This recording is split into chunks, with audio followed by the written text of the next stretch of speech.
सुरुचि का बेटा बन गया तो मैं राजा बन जाऊंगा।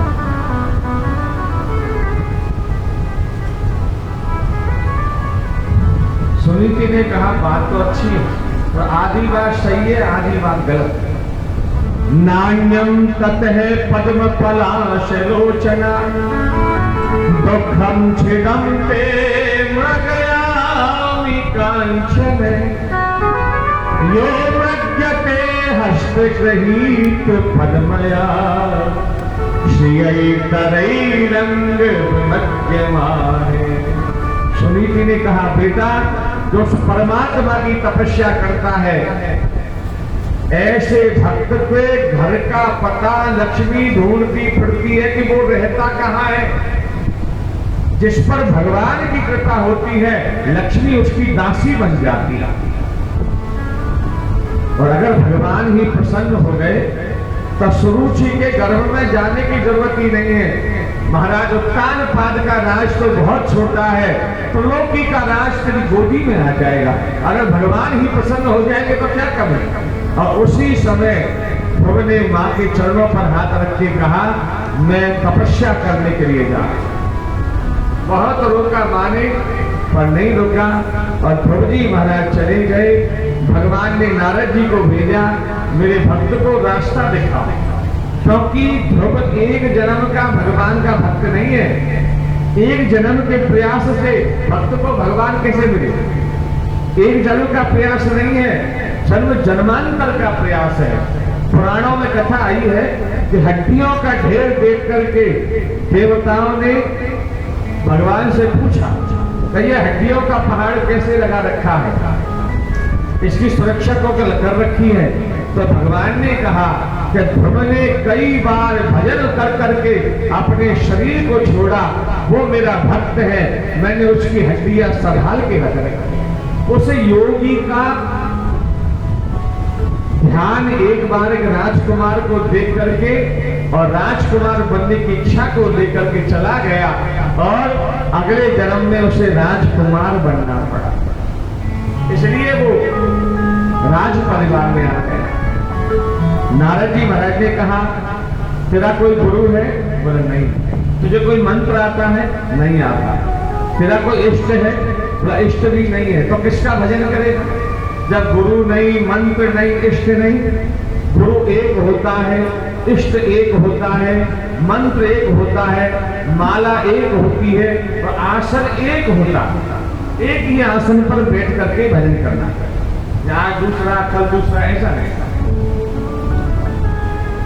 ध्रुव जी महाराज ने सोचा ये बहुत जरूरी है और ध्रुव जी ने नारद जी के चरणों पर हाथ रख के कहा, बाबा मैंने गुरु तो बना लिया पर मंत्र नहीं लिया। बोला अभी अभी तो मना कर रहा था कि मेरा कोई गुरु नहीं है। बोला बाबा मैंने तो आपको ही गुरु बना लिया, आप ही मंत्र दे दीजिए।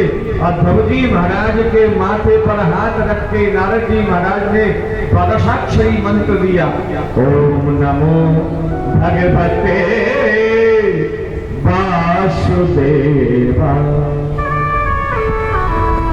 भागवत में लिखा है कि 7 दिन 7 रात ये सप्तरात्रम पठन पुमाने, यदि 7 दिन और 7 रात कोई निरंतर से मंत्र का जाप करे तो खेचर कहते आकाश में घूमने वाले देवता, सिद्ध, गंधर्व, योगी, मुनि उनसे बात कर सकता है, उनको देख सकता है। यो सप्तरात्रम पठन पुमाने पश्यति खेचरा, देख सकता है। जाइए मधुपुरी और मथुरा में जाके भजन करिए। नारद जी महाराज मधुपुरी पहुंचे, आचमन किया, एक टीले पर खड़े हो गए, एक पैर के अंगूठे पर भजन दिया, दूसरा पैर जंघा से लगाया, हाथ जोड़े, सदगुरु का ध्यान किया, गुरु कृपा बरसी और मंत्र जाप प्रारंभ हुआ। ओम नमो भगवते वासुदेवाय, ओम नमो भगवते वासुदेवाय, ओम नमो भगवते वासुदेवाय, ओम नमो भगवते वासुदेवाय, वासुदेवाय वासुदेवाय।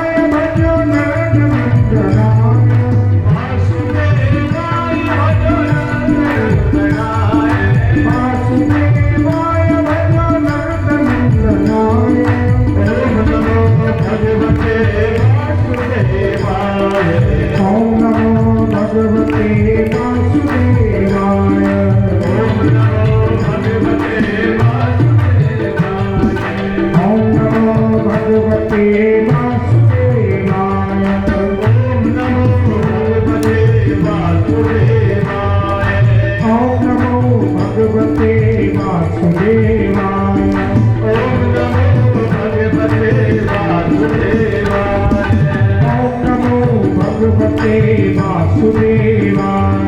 ओम नमो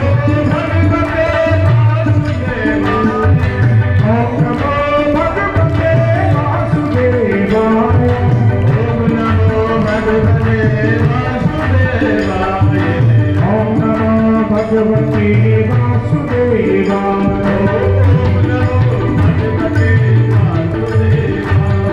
ओम नमो भगवते वासुदेवाय। वासुदेवाय। तेरा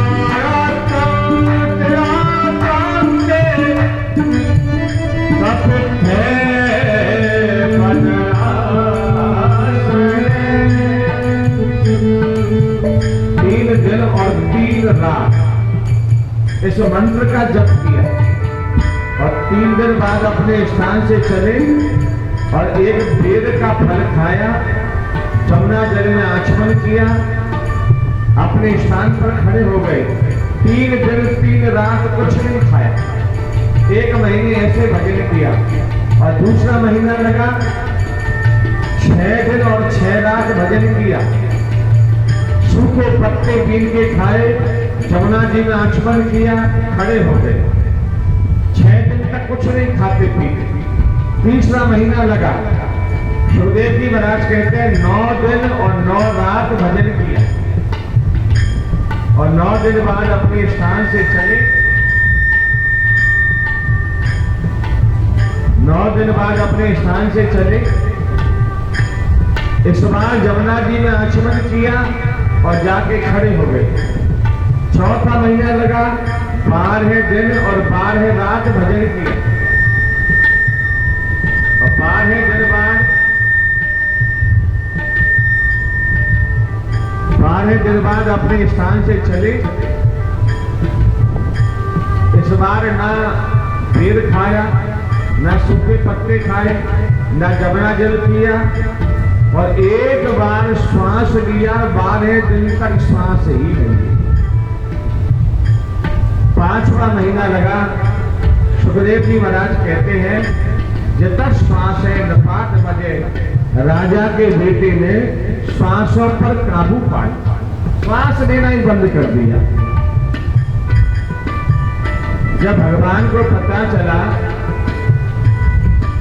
कि ध्रुव ने श्वास लेना बंद कर दिया है, तो भगवान ने सारी प्राणवायु समेट करके ध्रुव की रक्षा के लिए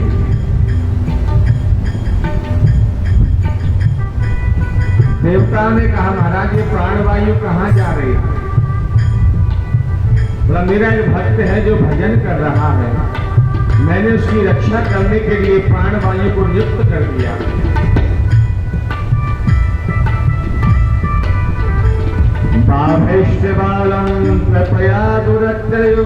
चिंता मत करो, और मैं भी जा रहा हूं और गरुड़ पर बैठकर भगवान जा रहे हैं। सुखदेव जी महाराज कहते हैं भगवान प्रभु को दर्शन देने नहीं जा रहे, तो क्यों जा रहे हैं? भगवान प्रभु का दर्शन करने के लिए जा रहे हैं। शैंश शीर्षापि ततो गरुड़मता मधुर वनम भक्त दक्षयागता। भगवान प्रभु का दर्शन करने के लिए जा रहे हैं। पहुंचे और प्रभु को देखा। ओम नमो भगवते वासुदेवाय। ओम नमो भगवते वासुदेवाय। ओम नमो भगवते वासुदेवाय। ओम नमो भगवते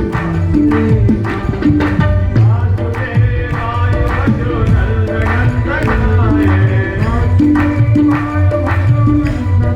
वज्रनंदनाय। वासुदेवाय वज्रनंदनाय।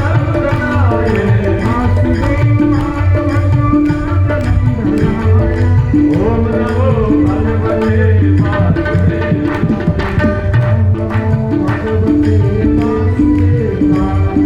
ओम नमो भगवते वासुदेवाय।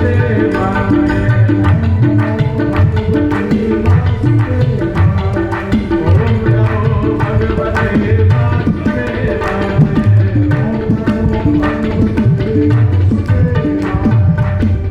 भगवान ने देखा कि मैंने तो दर्शन कर लिया पर ये भी तो मुझे देखे, और भगवान ने क्या किया, जो हृदय में स्वरूप बना रखा था प्रहलाद जी महाराज ने उसको खींच करके बाहर निकाल लिया। और जैसे ही बाहर निकाला, आंखों के सामने अंधेरा छाया और घबरा कर ध्रुव ने आंख खोली तो क्या देखा, जो हृदय में बैठा परमात्मा वही सामने खड़ा है और लाठी की तरह चरणों में गिरने लगे। तो भगवान ने हाथ बढ़ाया, ध्रुव को पकड़ा और गोद में ले लिया। भगवान ने कहा, बेटा अब तेरे गिरने के दिन नहीं है, अब तेरे उठने के दिन है। भगवान ने गीता में कहा है, ना मे भक्त है प्रणश्यति, मेरे भक्त का कभी पतन होता ही नहीं। प्रभु जी महाराज भगवान के सामने हाथ जोड़ के खड़े हैं और मन में इच्छा है कि मैं कोई प्रार्थना करूं, कोई स्तुति करूं, आरती गाऊं, पर प्रभु को कुछ नहीं आता। और भगवान ने अपना शंख उठाया और शंख उठा करके प्रभु के कपोल पर लगा। स्पर्श बालम कृपया कपोले, जैसे गाल पर लगाया भगवान ने ध्रुव को वेदवाणी प्रदान कर दी और ध्रुव जी महाराज ने भगवान की प्रार्थना की।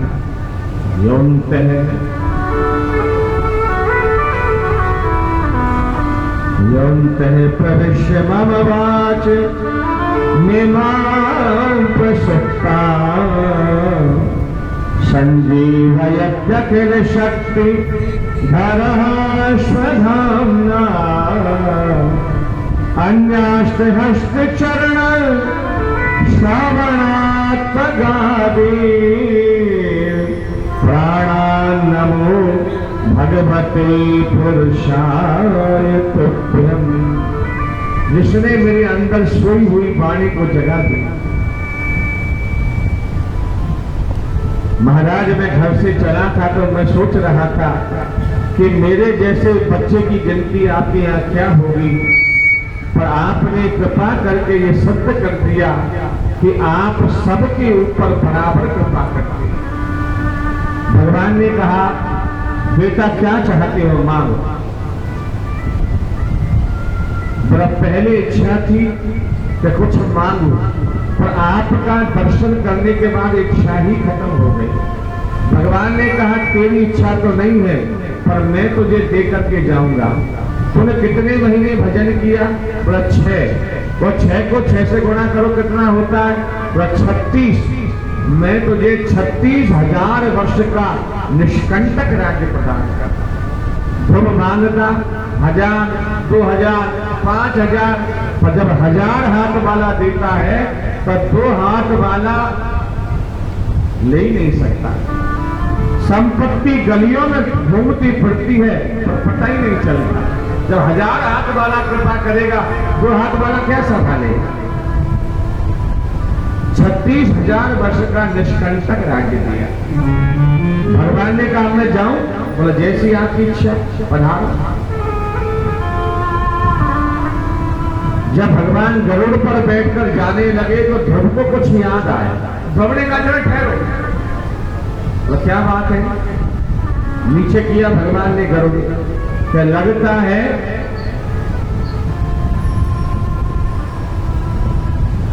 कुछ कम रह गया, तो मैं तुझे स्वर्ग का राजा बना दूं? नहीं नहीं नहीं, मुझे स्वर्ग का राजा नहीं बनना। तो मैं तुझे ब्रह्मलोक का राजा बना दूं, ब्रह्मा जी को हाथ पकड़ के नीचे पटक दूं? नहीं। तो ब्रह्मा के बाद तो मेरा ही नंबर आता है। मैं अपनी पत्नी का हाथ तेरे हाथ में दे के तुझे नारायण बना दूं? प्रभु जी महाराज जी का, ना तो मुझे इंद्र बनना, ना मुझे ब्रह्मा बनना और ना मुझे तुम्हारी पत्नी चाहिए। तो क्या चाहिए भैया? बोला मैं यहाँ से जाऊं तो मेरी मैया जिंदी मिलनी चाहिए, मेरी माँ मुझे जिंदा मिलनी चाहिए। तो माँ से इतना प्रेम करते हो? हाँ प्रभु। तो सुनो, तू 36,000 वर्ष जिएगा और तेरी माँ भी 36,000 वर्ष जिएगी और तुझे ये शरीर छोड़ना नहीं पड़ेगा। इसी शरीर से मैं तुम्हारा लोक बनाऊंगा। जितने भी तारे हैं, नक्षत्र हैं, सबके ऊपर एक ध्रुवलोक बनाऊंगा, ध्रुव तारा बनाऊंगा, ताकि सारी दुनिया तुझे देखे और कहे कि भगवान को भक्त से ज्यादा कोई प्रिय है ही नहीं। ध्रुव जी महाराज ने भगवान को प्रणाम किया और गरुड़ पर बैठकर परमात्मा वहां से चले।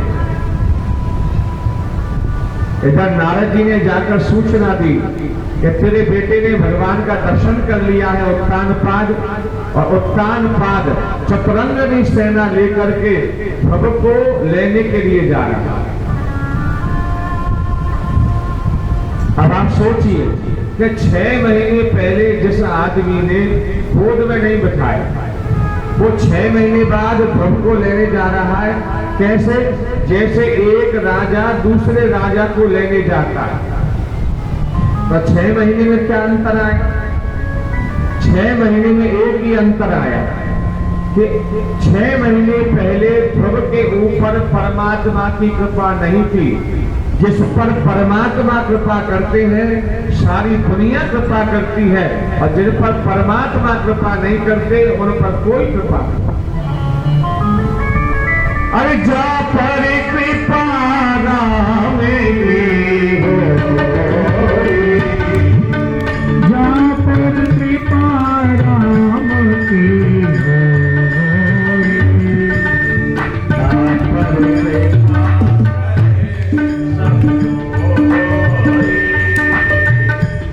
पर कृपा करे सब कोई, जा पर कृपा राम की होई, जा पर कृपा राम की होई,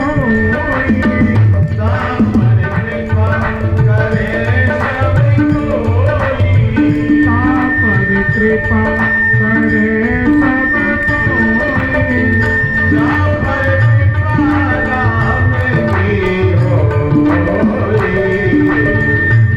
पर कृपा करे सब कोई, जा जिन पर भगवान कृपा करते हैं सारी दुनिया कृपा करती है, और जिन पर भगवान कृपा नहीं करते उन पर कोई कृपा नहीं। ध्रुव जी महाराज घर पहुंचे। ऐसा कहते हैं कि माता सुनीति रोते रोते अंधी हो गई, हाथ फैलाया, आंख खुल गई। राजा ने कहा मैं संसार में उलझा रहा और मेरे बेटे ने भगवान को पा लिया, अब मेरा बेटा राजा बनेगा और मैं भजन करने के लिए जा रहा हूं। तो सुरुचि बोली मैं भी जाऊं। अब सुरुचि और सुनीति दोनों खड़ी थी सामने। तो ध्रुव को किसके पैर छूने चाहिए? पहले अपनी माँ के पैर छुए या फिर सौतेली माँ के पैर छुए?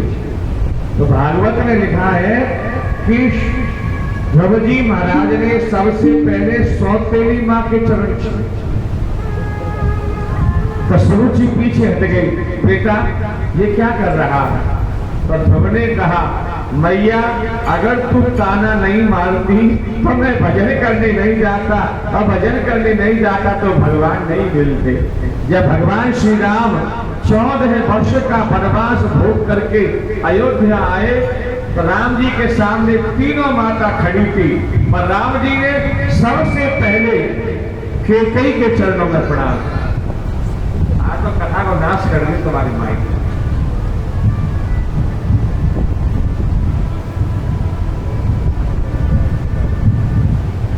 कैकेयी के चरणों में प्रणाम।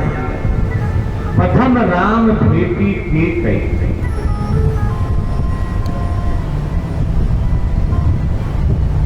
सुरुचि ने प्रणाम स्वीकार किया और सुरुचि ने कहा मैं जाऊंगी, मैं भी भजन करूंगी। पर ध्रुव जी महाराज ने कहा माता जी आपको मेरे साथ ही रहना। और सुनीति, सुरुचि, उत्तम तीनों ध्रुव के पास रहे। एक दिन उत्तम नाम का जो बालक है वो जंगल में गया शिकार खेलने के लिए। वहां यक्षों से लड़ाई हो गई और यक्षों ने उत्तम का वध कर दिया। उत्तम मर गया और सुरुचि नाम की माता उसे ढूंढने गई बांस का जंगल था, जोर की हवा चली और बांस आपस में टकराए, आग लग गई और माता जी भी जल करके खत्म हो। जो अपराध भगत कर करही और राम रोष पावक सो जरही। जो भक्त का अपराध करता है वो भगवान की क्रोध की अग्नि में जल करके खाक हो जाता है। ध्रुव जी महाराज ने 36,000 वर्ष का राज भोगा और राज भोगने के बाद अपनी संतान को राज दे करके ध्रुव जी महाराज बद्रीनाथ धाम में चले गए अपनी मां के साथ। वहां भजन करने लगे। जब पूरा समय हो गया, आकाश से विमान आया और ध्रुव जी महाराज से कहा विमान में बैठिए। और ध्रुव जी महाराज जब विमान में बैठने लगे तो यमराज आ गया, मृत्यु का देवता आ गया और यमराज ने कहा महाराज ये मृत्यु लोक है, यहाँ से बिना मरे कोई नहीं जाता, आप मुझे छूकर चले जाइए क्योंकि आपको भगवान का आशीर्वाद है।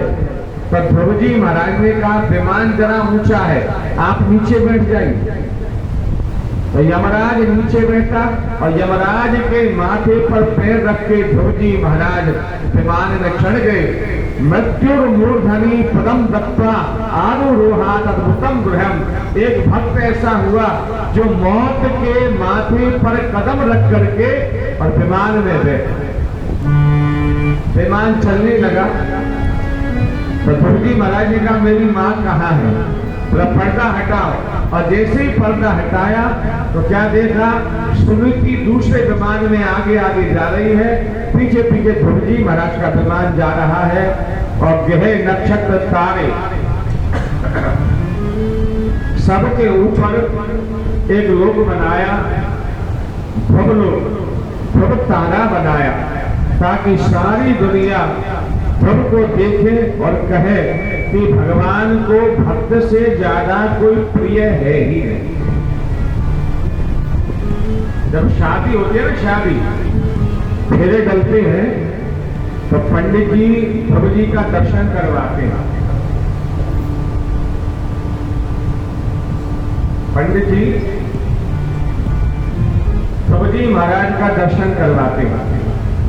पता नहीं आप क्या करवाते कि नहीं करवाते, पर ना तो पंडित को टाइम ना फेरा खाने वाले को टाइम, कहां देखा अपने जल्दी से फेरे डलना। पर शास्त्रों के अनुसार शादी के 3 गवाह हैं। कौन कौन है? एक तो है यज्ञ, हवन होता है ना, वो अग्नि देवता। दूसरा जो ब्राह्मण फेरे डलवाता है वो, और तीसरा है कौन? ध्रुव जी महाराज। ये 3 विवाह के गवाह हैं। इस प्रकार पूज्य सुखदेव जी महाराज ने ये कथा कहकर के सुनाई, ध्रुव जी महाराज का चरित्र सुनाया। बोले वृंदावन बिहारी लाल की जय हो, सदगुरुदेव भगवान की जय हो, परम प्रभु श्री रामलाल जी महाराज की जय हो, योगी राज श्री चंद्रमोहन जी महाराज की जय हो, गोपाल सवाई धाम की जय हो, जय जय श्री राधे।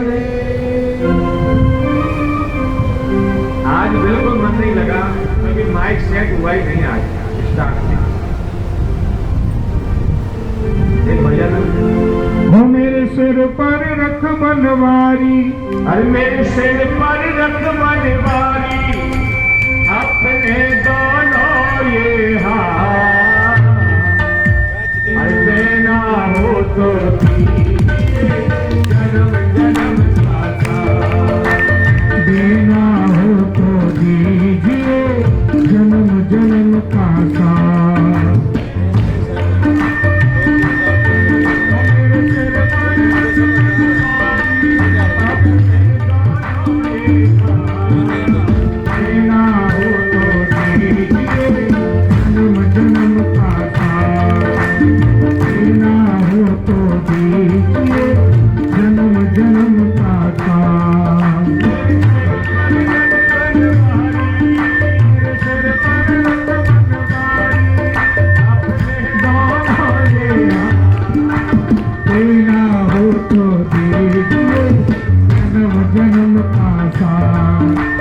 देना हो तो दीजिए जन्म जन्म का साथ।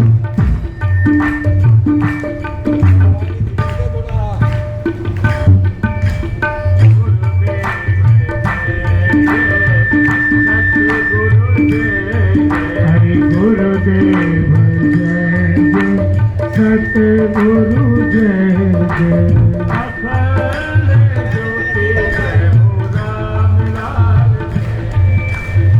अखंड ज्योति प्रभु राम लाल जय।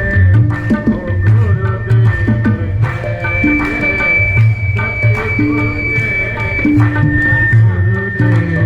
जय जय, सतगुरु जय जय।